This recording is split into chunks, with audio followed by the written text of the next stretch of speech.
Assalamualaikum warahmatullahi wabarakatuh. Jumpa lagi dengan saya Tama dalam Ada Apa Gerangan 2. Bagaimana kabar kalian? Semoga selalu diberikan kesehatan dan juga rezeki yang cukup. Kembali di Ada Apa Gerangan 2, saya akan membacakan kisah-kisah misteri bersambung. Dan kali ini melanjutkan cerita hidup Rama, seorang pria dengan weton balung wangi yang setiap hidupnya selalu dihiasi dengan kemistisan. Mantap gak tuh? Jika sebelumnya Rama menghadapi sosok Raja Tuyul dan mengalami luka di perutnya, saat ini ada cerita apa lagi nih dari Rama? Langsung saja, tidak perlu berlama-lama. Teman-teman, ada apa gerangan? Ceritanya mulai dari sini.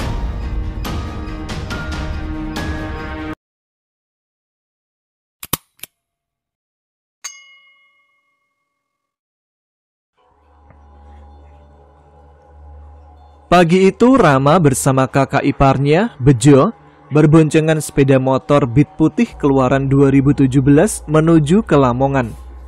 Sesampainya di pelosok, Rama dan Bejo mampir ke salah satu warung soto. Orang pasar pelosok pasti tahu warung soto yang dekat tikungan.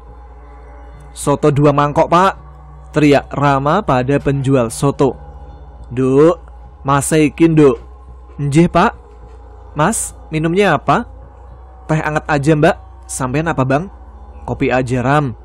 "Mbak, teh anget 1, kopinya 1.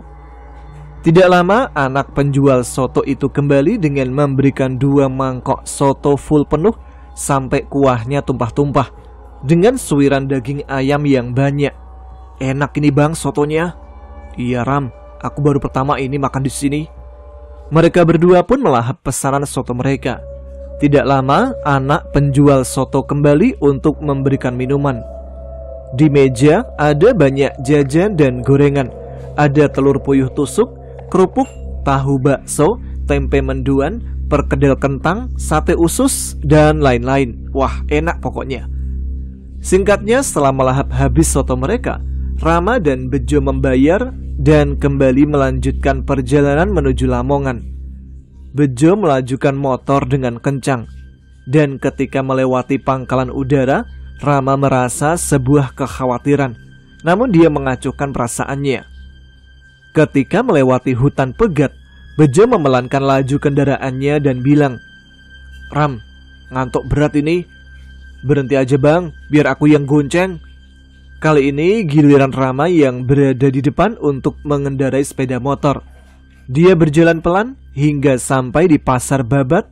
Kemudian Bejo berkata, "Ram, berhenti dulu." "Iya bang, ada apa lagi?"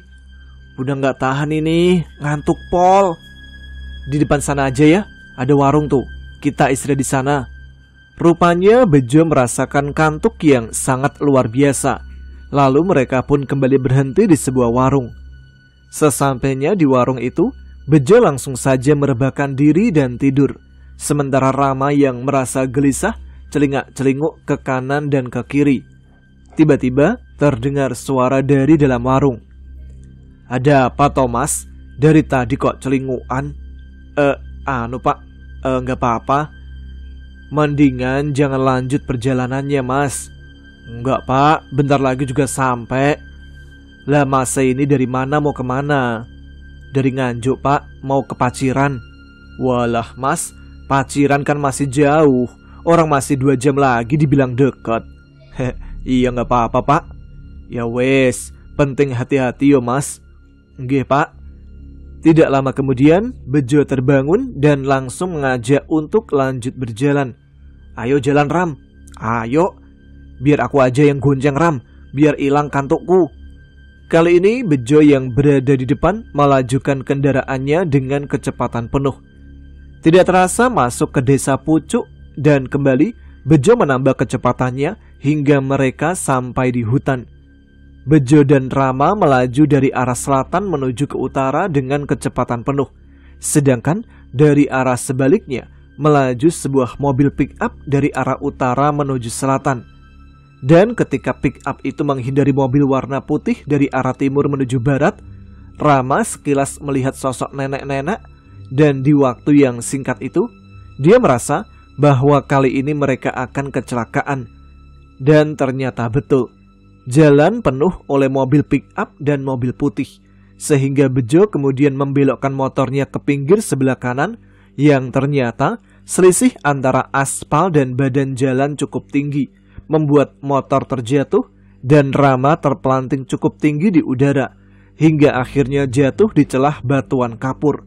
Sedangkan Bejo terseret beberapa meter dan motornya ke pinggir jalan.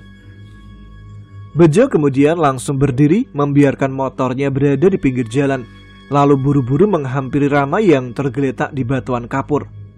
"Ram, kamu gak apa-apa, Ram?"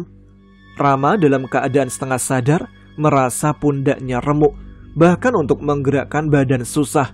Nafasnya terasa sesak hingga kemudian tidak sadarkan diri. Dalam keadaan tidak sadar, Rama didatangi oleh sosok nenek bungkuk dengan wajah menyeramkan. Nenek itu tertawa bahagia melihat Rama kecelakaan. "Akhirnya aku punya mangsa lagi." "Siapa kamu?" "Kau tidak perlu tahu siapa aku. Kau akan mati di sini." Sementara itu, Bejo yang panik berusaha memberikan pertolongan pertama pada Rama. Namun karena tidak kunjung sadar, dia pun berteriak minta tolong. Hingga tidak lama kemudian, datang seorang bapak-bapak petani. "Pak, tolong carikan bantuan, Pak." "Iya, Mas." "Waduh, gawat ini. Tunggu bentar, Mas, aku cari bantuan." Bapak petani itu kemudian bergegas pergi, dan tidak lama dia membawa bala bantuan. "Ayo, Mas, kita papah Masnya ini ke warung itu." 5 orang bapak-bapak itu kemudian menggotong tubuh Rama menuju ke sebuah warung tengah hutan yang sudah tidak terpakai. "Aku tadi lihat pas sampean jatuh, Mas. Goblok tuh yang punya mobil putih." "Iya, Mas, mana nggak mau berhenti malah langsung kabur." Tidak lama dari arah selatan datang seorang pengendara motor menghampiri. "Mas, tadi yang hampir diserempet mobil putih ya? Mobil Avanza?" "Iya, Mas, betul." "Aku kejar dulu ya, Mas, biar orangnya tanggung jawab." Setelah berkata seperti itu, pengendara motor tersebut langsung melajukan motornya kencang mengejar mobil putih. Tidak lama kemudian, Rama yang dibaringkan di atas meja warung tersadar. "Kamu gimana, Ram?" "Gak apa-apa, Mas, tapi pundakku aja nih rasanya sakit." "Kamu bisa berdiri nggak?" "Nggak tahu juga." "Coba berdiri aja, Ram." "Iya, Mas, coba berdiri dulu." Rama pun mencoba berdiri, namun susah. Meskipun dibantu oleh Bejo dan bapak petani, tetap tidak bisa. "Dibawa ke rumah sakit aja, Mas." "Iya, Pak." Ram, HP kamu mana?" "Di saku celana, Bang." Bejo kemudian mengambil HP Rama, tapi ketika dinyalakan tidak bisa karena pecah ketika jatuh tadi. Karena tidak ada yang bisa dilakukan, Bejo hanya bisa menunggu kondisi Rama membaik. Mereka sementara beristirahat dulu di warung itu. "Terima kasih ya bapak-bapak, ibu-ibu. Terima kasih atas bantuannya." "Iya, Mas, sama-sama. Lain kali hati-hati ya. Kemarin juga ada yang kecelakaan di sini, langsung meninggal." "Iya, Pak. Saya di sini dulu menunggu saudara jemput." Ucap Bejo berbohong karena tidak mau merepotkan. "Oh ya sudah, Mas. Kita pamit dulu ya." Setelah kepergian para petani yang menolong Rama tadi, Rama menyadari keanehan pada dirinya. Ada banyak lalat yang hinggap di tubuhnya, seolah-olah dia sudah menjadi bangkai saja. Sesekali Bejo mengibas-ngibaskan tangannya guna mengusir lalat-lalat yang mengerubuti badan Rama. Setelah menunggu hingga jam 2 siang, kondisi Rama mulai membaik dan dia coba untuk berdiri. Setelah berusaha pelan-pelan bangkit, akhirnya Rama pun bisa berdiri walaupun masih terasa lemas kakinya. Terlihat motor Rama mengalami kerusakan pada beberapa bodinya, namun kata Bejo masih bisa dinyalakan dan bisa berjalan.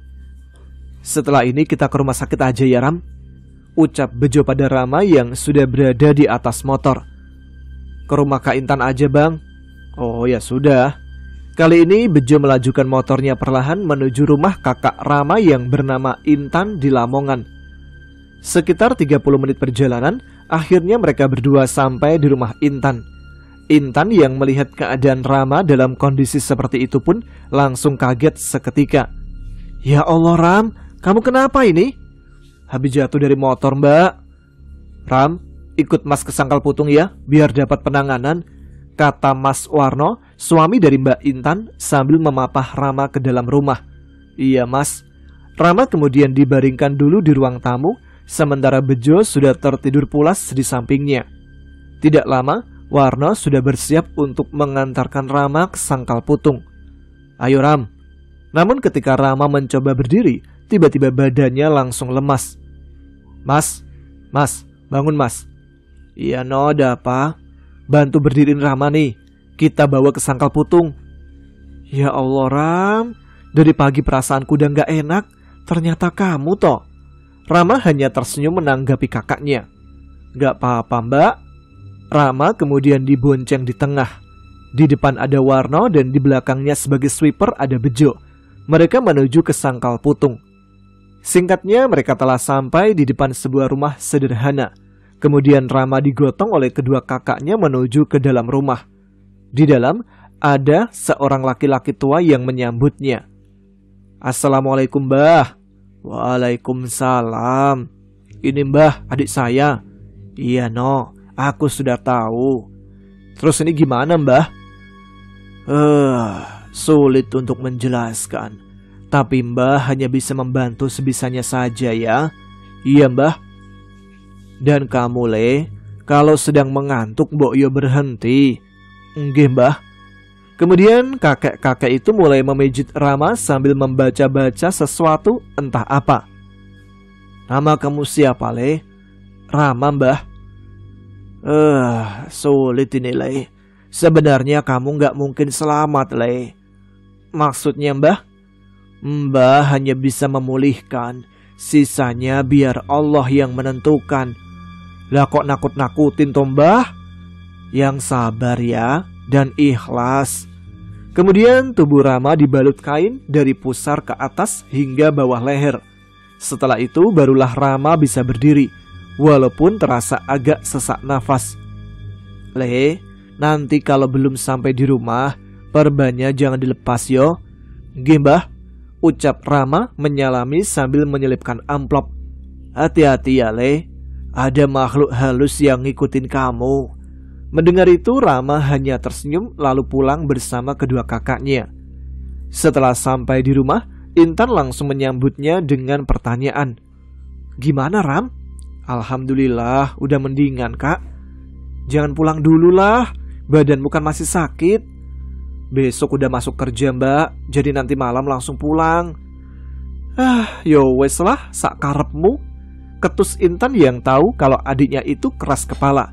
Mau dicegah bagaimanapun bakal tetap berangkat. Sore harinya Rama dan Bejo bersiap kembali ke Nganjuk. Kali ini mereka membawa Dimas, anak pertama dari Intan dan Warno yang ingin bermain ke tempat kakeknya. Dengan perlahan dan hati-hati, Bejo melajukan motornya. Namun di tengah perjalanan, tiba-tiba turun hujan membuat mereka menepi di sebuah musola. Namun tidak lama, hujan berhenti dan mereka melanjutkan perjalanan lagi. Hingga mereka melewati tempat bekas kecelakaan tadi. Di sana Rama melihat nenek tua bungkuk lagi. Dia menatap Rama sambil tersenyum. Tidak jauh dari tempat itu, hujan turun lagi. Dan terpaksa mereka berteduh lagi. Kejadian itu berulang-ulang terus-menerus sampai 10 kali. Hingga ketika sampai di Pasar Ngimbang, tiba-tiba di depan ada sebuah mobil Fortuner hitam yang putar balik tanpa memberi sen. Bejo yang mengerem mendadak membuat mereka jatuh dari motor lagi. Namun terlihat si sopir mobil hanya melihat saja dan langsung ancang-ancang untuk tancap gas. Rama yang tersulut emosinya karena mengkhawatirkan keponakannya langsung berdiri dan membuka helm hendak memukul sopir mobil tersebut. Mau kabur kau bangsat? Berhenti nggak? Ucap Rama keras sudah bersiap memukul dengan helmnya. Namun aksinya dihentikan oleh seorang warga setempat. Mas, sabar mas, lagi di jalan. Bangsat, turun kau bajingan. Rama memberontak ketika dipegangi oleh warga, sampai-sampai lupa dengan rasa sakit setelah jatuh tadi. Ram, sabar Ram, tolongin dulu adikmu. Mendengar Bejo berbicara, seketika Rama tersadar lalu menolongnya. Kalian gak apa-apa? Dimas, gak apa-apa om. Rama langsung menggendong Dimas ke pinggir jalan. Memanfaatkan situasi, mobil itu pun berhasil melarikan diri. Gara-gara kalian mobil itu kabur tuh. Udahlah mas, dari tadi masih ngamuk-ngamuk. Mata kalian gak lihat, hah? Aku sudah muak ya, lihat kelakuan seenaknya seperti itu. Salah satu warga menghampiri. Mas, mobilnya aku kejar ya, biar tanggung jawab. Dari tadi ngapain? Percuma dikejar. Berbagai macam umpatan Rama ucapkan. Sementara yang ada di sana hanya melihat seperti menyesal membiarkan mobil itu pergi. Rama pun duduk lemas di pinggir jalan. Udah Ram, sabar Ram. Gak muak aku mas. Iya sabar Ram, lagi diuji kita Ram. Setelah perasaan Rama membaik, mereka lanjut perjalanan lagi. Namun ternyata sesampainya di pelosok, turun hujan lagi. Mereka bertiga berteduh di teras toko yang sudah tutup. Ketika sedang berteduh itu, Rama merasa sesak nafas. Jadi dia melepaskan kain yang dipasang oleh kakek sangkal putung tadi. Dan ternyata ketika terlepas, seketika badannya lemas, tidak sanggup berdiri. Loh, kamu kenapa Ram? Lemes ini mas, bantu tali perbanku lagi. Bejo kemudian mengikat perban di tubuh Rama, walau asal yang penting mengikat di badan. Barulah setelah itu Rama bisa berdiri lagi. Setelah hujan berhenti, mereka berjalan lagi hingga akhirnya sampai rumah. Setelah sampai rumah, Rama langsung diberondong banyak pertanyaan tentang peristiwa kecelakaan tadi. Karena memang Bejo sudah mengabarkan kondisi mereka pada orang di rumah. Rama lalu menuju ke kamar untuk berbaring. Dan antara sadar dan tidak, dia kembali didatangi oleh nenek bungkuk yang sebelumnya ada di tempat kecelakaan dengan tersenyum. Kini tiba waktumu bocah. Apa masalahmu sih nek? Ngapain ngikutin aku? Aku mencium bau harum di tubuhmu. Akhirnya aku mendapatkan manusia spesial. Iya, spesial, orang telurnya 2. Tapi tiba-tiba Rama merasa tubuhnya terikat rantai di seluruh badan hingga dia tak bisa bergerak. Rama lalu membaca doa-doa dari ayat Al-Quran yang membuat nenek bungkuk itu tersiksa. Hentikan bocah, kurang ajar kau. Secepat kilat nenek itu langsung menyerang Rama dengan kuat. Namun di tengah kesadarannya, dia masih bisa mengucapkan doa-doa meskipun lirih. Ya Allah, hamba pasrah. Batin Rama sambil terpejam, karena memang dia sudah pasrah dengan apa yang akan terjadi kepadanya. Lalu samar-samar, Rama melihat seorang lelaki bersorban putih dan memegang tasbih menuju ke arahnya. Lelaki bersorban putih itu kemudian menghentikan serangan nenek bungkuk tersebut dan bertanya kepadanya. Rama masih dapat mendengar lirih percakapan mereka. Ada urusan apa kau dengan anak ini? Dia adalah tumbalku.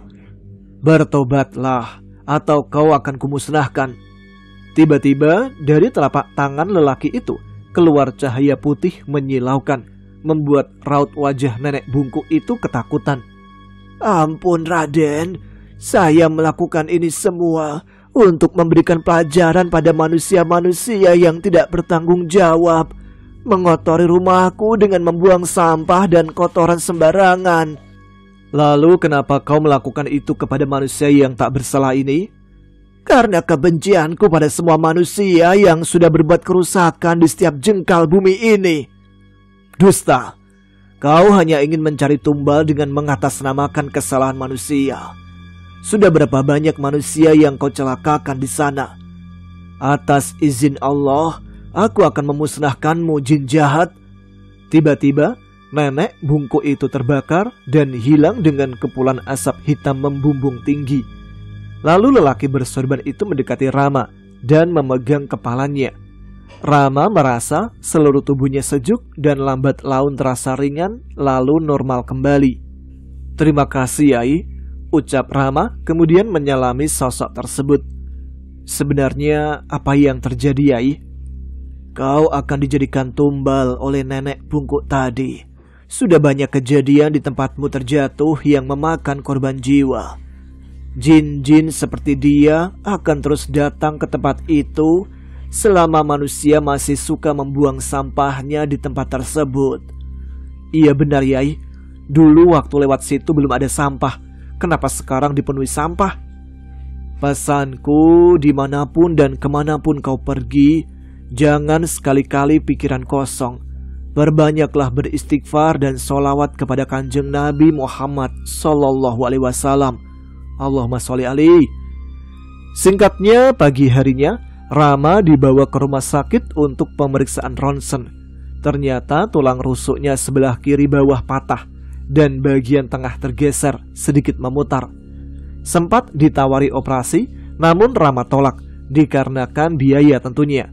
Ketika di rumah, bolak-balik Rama mencari dukun pijat, namun tidak ada yang berani memijatnya. 1 minggu setelah berlalu sejak kejadian kecelakaan itu, Rama pulang ke tempat ayah dan ibunya. Ram, ayah punya kenalan, orang merantau yang tinggal di desa sebelah. Siapa itu ya? Nanti saja kita ke sana. Bagaimana keadaanmu nak? Rama nggak apa-apa bu, ini mau diajak ayah ke rumah orang.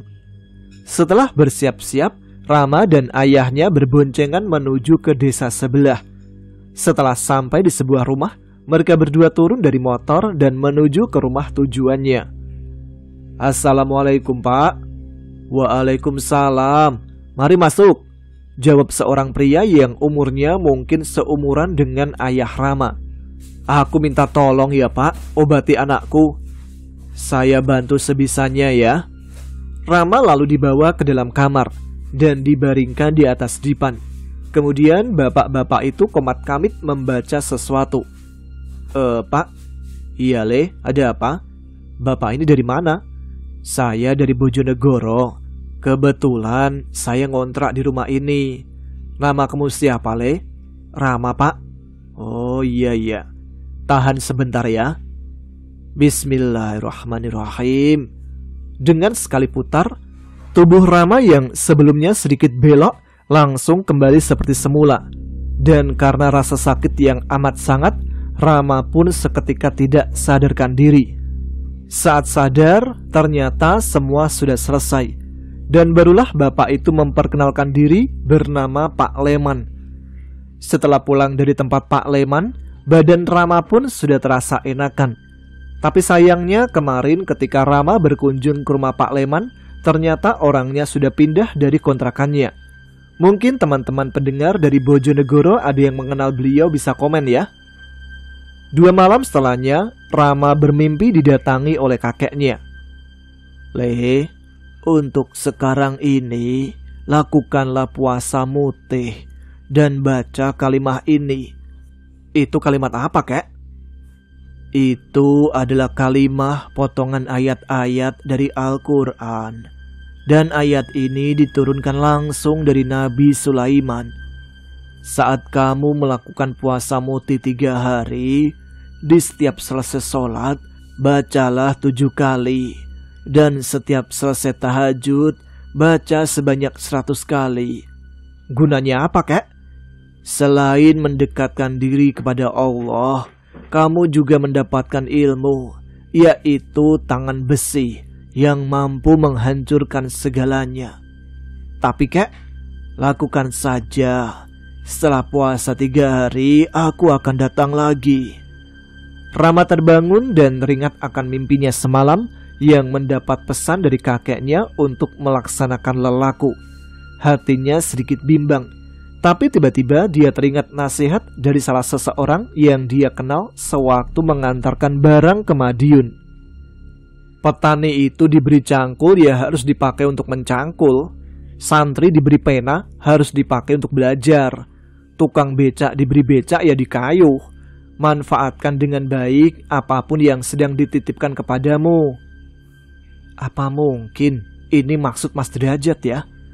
Lalu Rama pun memutuskan untuk mengikuti apa perintah kakeknya, berpuasa mutih selama 3 hari. Singkatnya setelah puasa 3 hari selesai, kakeknya kembali datang saat sepertiga malam ketika Rama selesai membaca amalan yang diberikan. Yang intinya memberikan beberapa lelaku lagi yang harus dilakukan. Dan sayangnya tidak bisa disebutkan di sini. Bahaya nanti kalau pada mengamalkan tanpa guru yang membimbing. Pada malam kelima dia melakukan lelaku, Rama mulai mendapatkan gangguan suara-suara aneh, seperti auman hewan harimau, kuda, desisan ular, dan makhluk-makhluk lainnya. Pada malam keenam, Rama mendapatkan gangguan yang hampir menggagalkan lelakunya, karena di malam keenam ini dia melakukan puasa bicara. "Mas, sebenarnya kamu ngapain sih? Aneh banget." Rama pun hanya tersenyum. "Ngomong dong mas, tiap ditanya diem mulu. Sebenarnya apa sih yang kamu lakukan? Lihat nih Fania, dia butuh ayah mas, butuh bimbingan."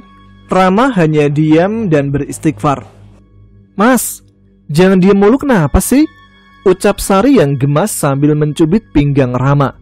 Rama ingin marah, namun dia sadar dia sedang melakukan ikhtiar, dan ini merupakan salah satu godaannya. "Punya suami kok bisanya diem mulu? Nih, udah dibukain juga nggak dijamah," kata Sari sambil cemberut. Rama hanya tersenyum melihat tingkah Sari. Kemudian Sari pun pergi berlalu keluar dari kamarnya. Di malam ketujuh saat tengah malam, di mana Rama sedang berzikir, tiba-tiba dia merasakan kekuatan besar mendekat. Dan tiba-tiba seluruh ruangan berbau harum. Dan setelah itu menghilang setelah wiridnya selesai. "Syukurlah kini kau telah melaksanakan dengan baik, Le." "Selanjutnya apa, Kek?" Kakek hanya tersenyum. "Setelah ini berhentilah berpuasa. Dan setiap selesai sholat, baca ayat-ayat ini selama 41 hari. "Baik, Kak."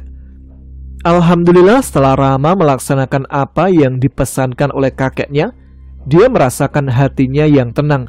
Namun setiap dia habis sholat dan membaca ayat yang dimaksud, tiba-tiba seisi rumah berbau harum. Tidak hanya Rama, bahkan semua penghuni rumah juga mencium bau wangi itu.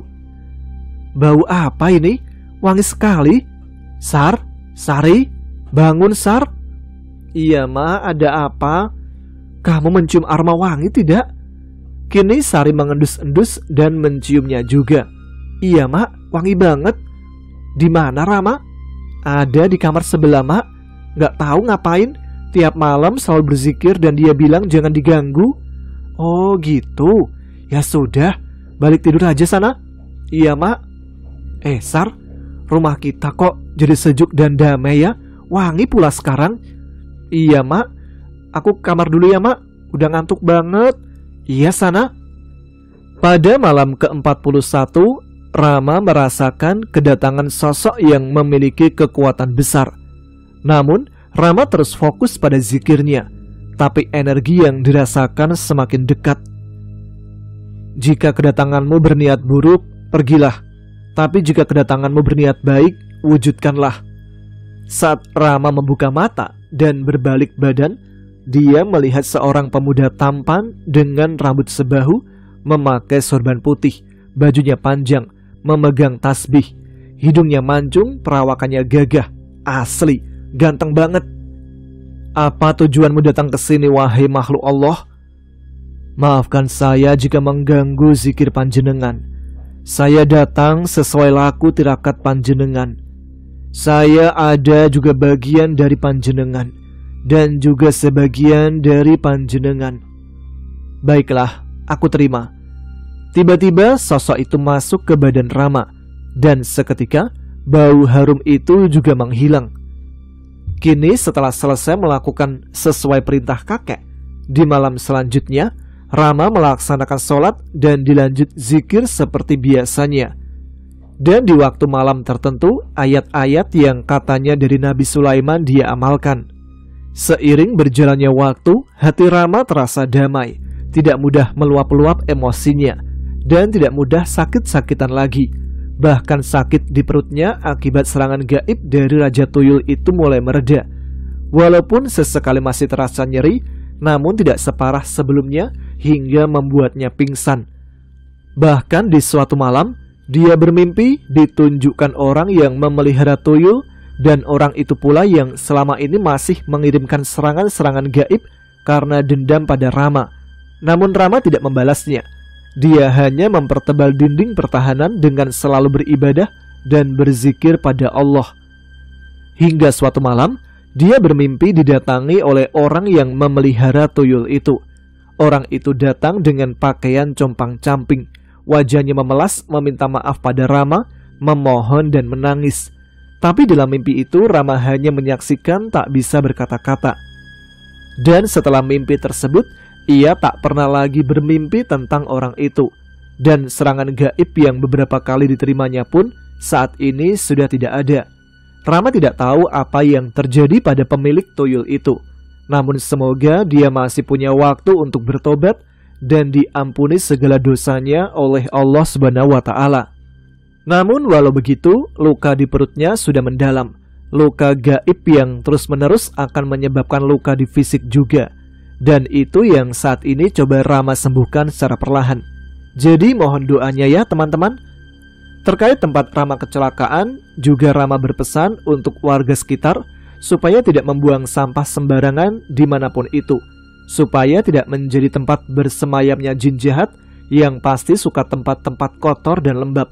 Dan akhirnya di tempat itu pula, para makhluk jahat akan mencelakakan manusia yang tidak bersalah, seperti Rama dan Bejo yang hanya sekedar lewat. Dan sampai di sini dulu cerita dari Rama dengan pengalaman-pengalaman mistis dalam hidupnya. Kita sambung lagi esok hari ya. Semoga ada yang bisa kita ambil pelajaran dari kisah kali ini.